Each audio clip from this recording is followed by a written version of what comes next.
Comment arrêter de trop penser et retrouver la paix intérieure? Et si le problème n'était pas ta vie, mais la voix qui la commente dans ta tête toute la journée? Je te réponds avec calme, mais avec vérité. Quand l'esprit s'emballe, il transforme le quotidien en menace. Et toi qui regardes cette vidéo, tu l'as peut-être déjà vécu. Tu es en paix, puis soudain, ta tête invente un incendie.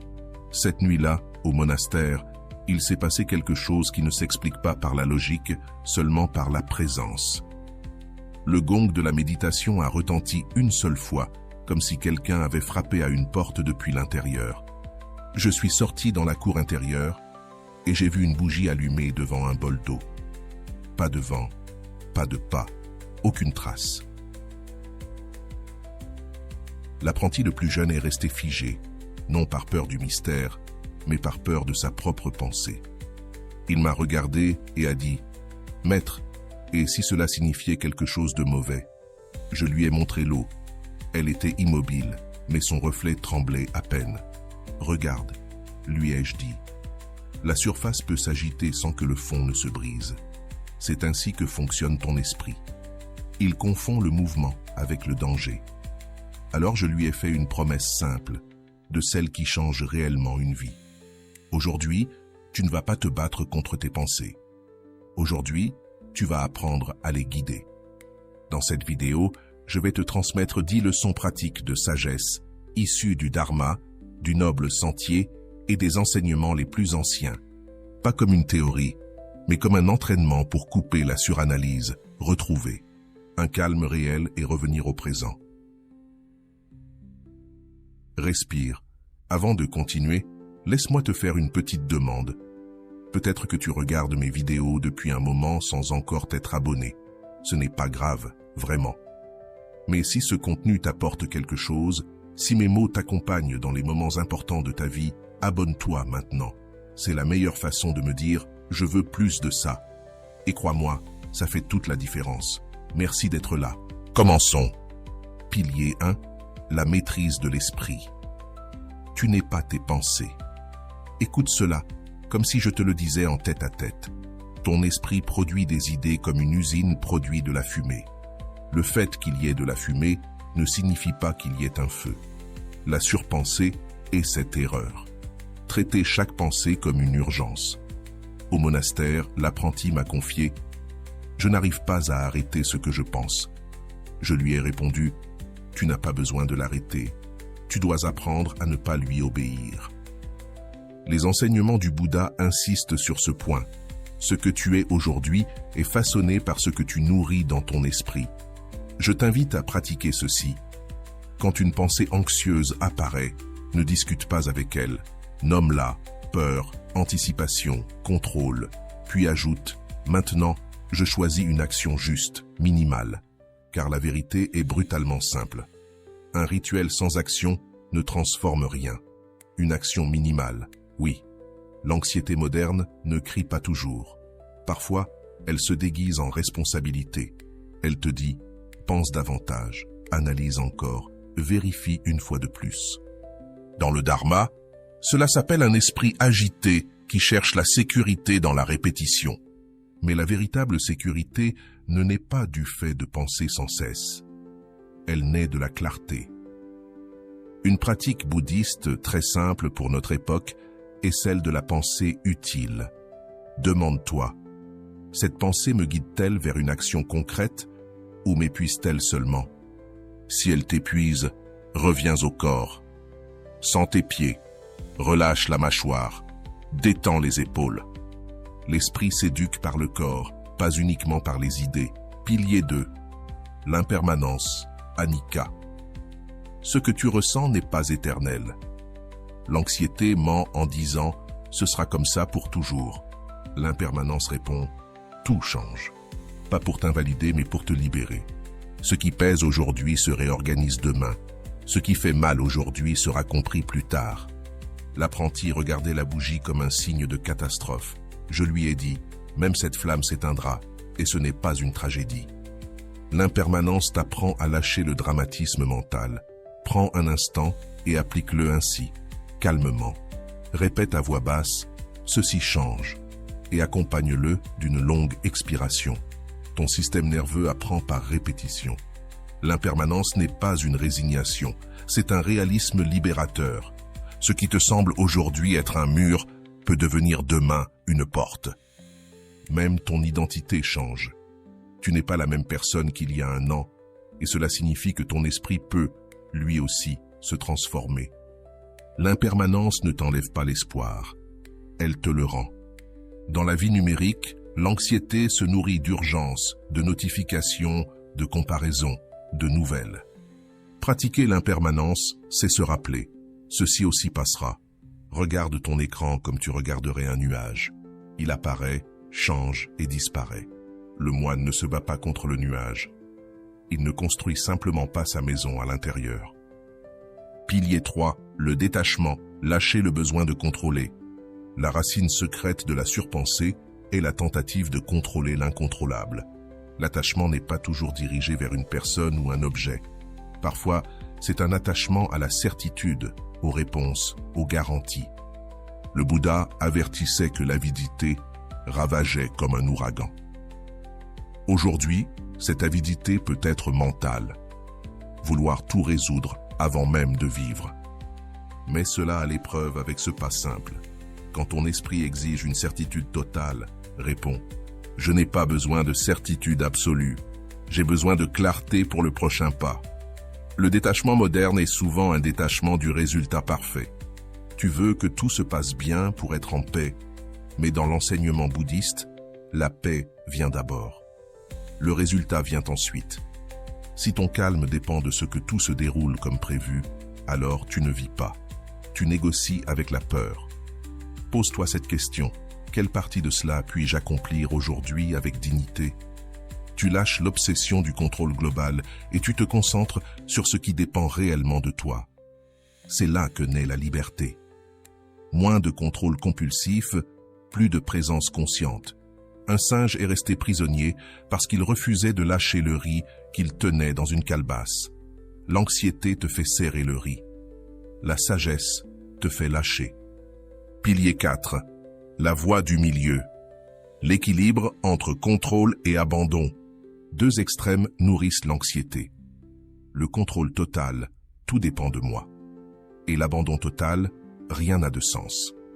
La voie du milieu est la voie mature. Je fais ce qui m'appartient et je lâche ce que je ne contrôle pas. Ici entre une médecine ancienne, le pardon.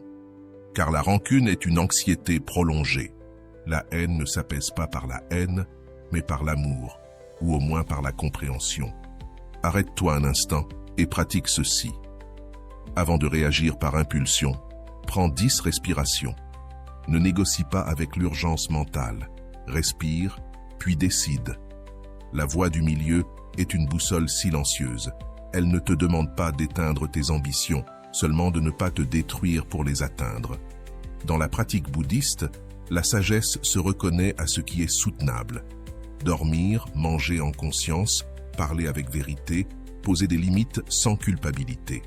L'esprit anxieux se calme quand ta vie cesse d'être extrême. Et voici une règle subtile. La modération s'applique aussi à l'exigence que tu as envers toi-même. Si tu te parles avec un fouet, ton esprit reste en alerte. Si tu te parles avec une fermeté bienveillante, ton esprit coopère. L'équilibre ne se voit pas dans les grands discours. Il se voit dans la manière dont tu te traites quand personne ne te regarde. Pilier 5. Le karma. Ce que tu fais aujourd'hui entraîne ton demain. L'anxiété veut des résultats immédiats. Le karma te ramène au processus. Chaque action est une graine. Ce que tu es aujourd'hui vient de tes habitudes passées. Ce que tu seras demain naît de ce que tu répètes aujourd'hui. Mets-le en pratique. Choisis une action juste, minimale, quotidienne. 10 minutes sans écran, une marche consciente, une conversation à faire, un espace à ranger. L'esprit se calme quand il perçoit une direction. Écris en commentaire. Aujourd'hui, j'entraîne mon esprit et dis-moi quelle action minimale tu vas semer aujourd'hui. Dans le bouddhisme, le karma est aussi une intention. Tu peux faire beaucoup par anxiété et rester vide ou faire peu avec clarté et transformer ta trajectoire. Demande-toi, Est-ce que j'agis depuis la peur ou depuis la sagesse? Si c'est depuis la peur, ralentis. Si c'est depuis la sagesse, maintiens le pas. Une manière moderne de prendre soin de ton karma est de choisir consciemment ce que tu consommes, ce que tu écoutes, ce que tu regardes, ce que tu répètes. Ton esprit devient semblable à ce dont tu le nourris. Si tu le nourris d'urgence, tu réponds par l'urgence. Si tu le nourris de calme, le calme apparaît. Le karma est un entraînement quotidien, pas une destinée figée. Pilier 6. Le pouvoir du présent, le seul endroit où tu es libre. L'anxiété vit dans le futur. La culpabilité vit dans le passé. Le présent est le seul lieu où ta vie se déroule réellement. Et oui, revenir au présent est un entraînement, pas une jolie phrase. Au monastère, lorsque l'apprenti se perdait dans des scénarios, je lui disais « Reviens au bol. Le bol ne prédit rien, il est simplement là. Fais une petite pratique et observe ce qui change. Nomme mentalement 5 choses que tu vois, 4 que tu ressens, 3 que tu entends, 2 que tu sens, 1 que tu goûtes. Ton esprit rentre à la maison. Le présent n'est pas un concept, c'est un refuge concret. Et oui, cela coûte au début, parce que l'esprit est accro au fait de partir. Mais chaque fois que tu reviens, tu renforces une musculature invisible. L'attention. Sur le noble sentier, cela ressemble à l'attention juste. Être ici, sans jugement, sans fuir. Pour l'anxiété moderne, le présent s'entraîne par des micro-retours. Quand tu te laves, lave-toi seulement. Quand tu manges, mange seulement. Quand tu marches, sens le sol. Ce n'est pas du romantisme, c'est de l'hygiène mentale. La paix devient possible quand ton attention cesse d'être constamment prise en otage par ce qui n'est pas encore arrivé. Pilier 7. La compassion. Karuna. La manière la plus intelligente de t'apaiser. La compassion n'est pas une faiblesse, c'est une intelligence émotionnelle qui réduit la guerre intérieure. L'anxiété se nourrit de dureté envers toi-même, elle te parle comme un ennemi. La compassion te parle comme un guide. Cette technique est très concrète. Quand tu te surprends à penser « je suis un désastre », remplace-le par « je suis en train d'apprendre ». Ce n'est pas de l'auto-illusion, c'est une direction.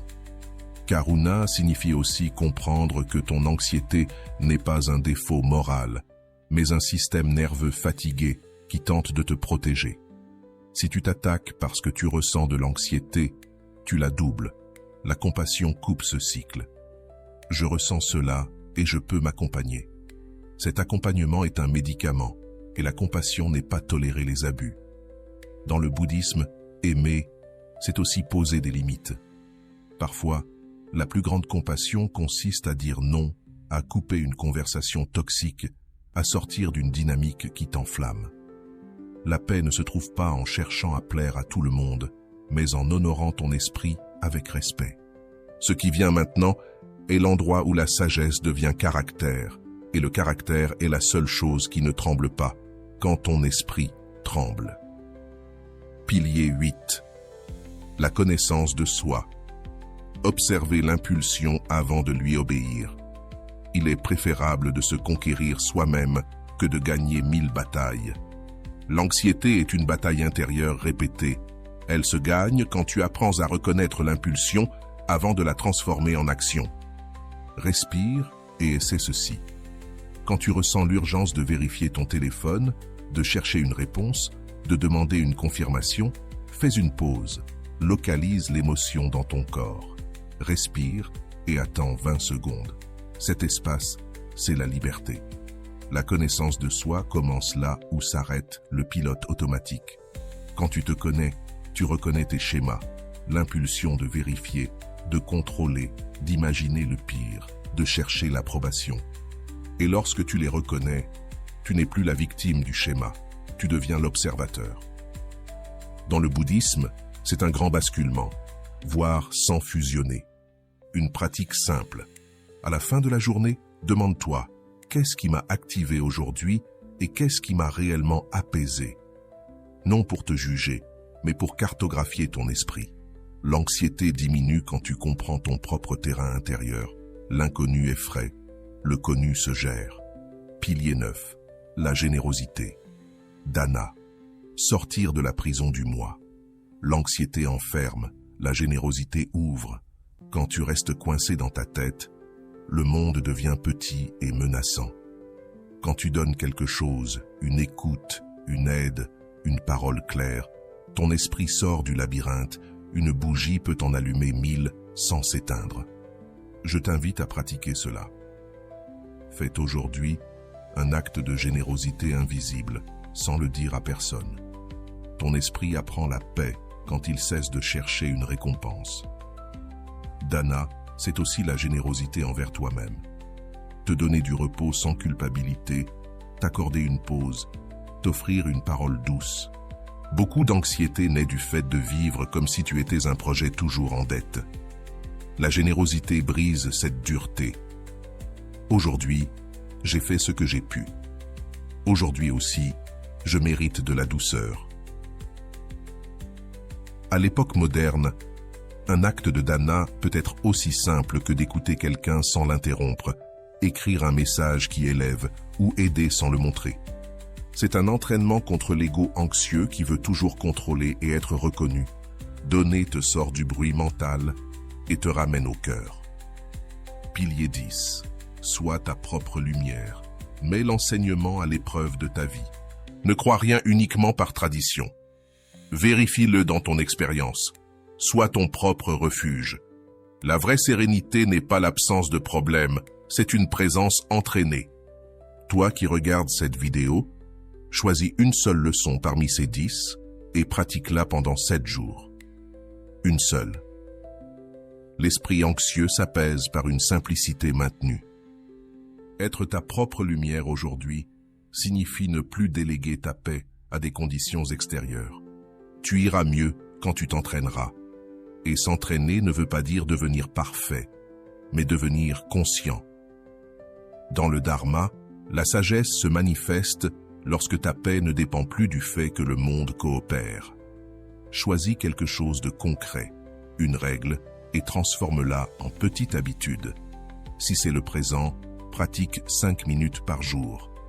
Si c'est le détachement, lâche une nécessité de contrôle par jour. Si c'est la compassion, transforme ton dialogue intérieur. C'est ainsi que la lumière s'allume, non par un grand discours, mais par une constance silencieuse. Ferme les yeux un instant et répète « Aujourd'hui, je reviens au présent. Aujourd'hui, je marche avec clarté, non par désir, mais par décision. » Ce soir-là, l'apprenti est revenu avec moi près de l'étang du monastère. La lune était parfaite dans l'eau. Il m'a dit « Maître, aujourd'hui j'ai ressenti le calme, mais j'ai peur de le perdre. » J'ai pris une feuille sèche et je l'ai laissée tomber sur l'étang. Le reflet s'est brisé en fragments. Je lui ai demandé « La lune s'est-elle brisée ?» Il a répondu à voix basse « Non, seule l'eau a bougé. » Alors je lui ai dit « Voilà ta vie. Le calme ne disparaît pas. Parfois, seule la surface s'agite. » Et à cet instant, comme si le monastère parlait d'une voix intérieure, une vérité s'est imposée. Ton esprit peut bouger sans que toi, tu te perdes. Tu n'es pas venu au monde pour contrôler chaque pensée. Tu es venu apprendre où poser ton attention et quelles actions semer ensuite. Toi qui regardes cette vidéo, quand le surmenage mental revient, ne t'insulte pas. Reviens au bol, reviens à la respiration, reviens au présent. Souviens-toi, ton esprit n'a pas besoin de punition, il a besoin d'entraînement. Et chaque jour où tu reviens, même une minute, tu gagnes une bataille silencieuse que peu comprennent. Garde cette phrase comme une clé pour les jours difficiles. Je n'ai pas besoin d'une vie parfaite, j'ai besoin d'un esprit entraîné. Si cette vidéo t'a aidé, abonne-toi et accompagne-moi dans le prochain contenu recommandé par la chaîne. Et laisse ton affirmation en commentaire. Aujourd'hui, j'entraîne mon esprit.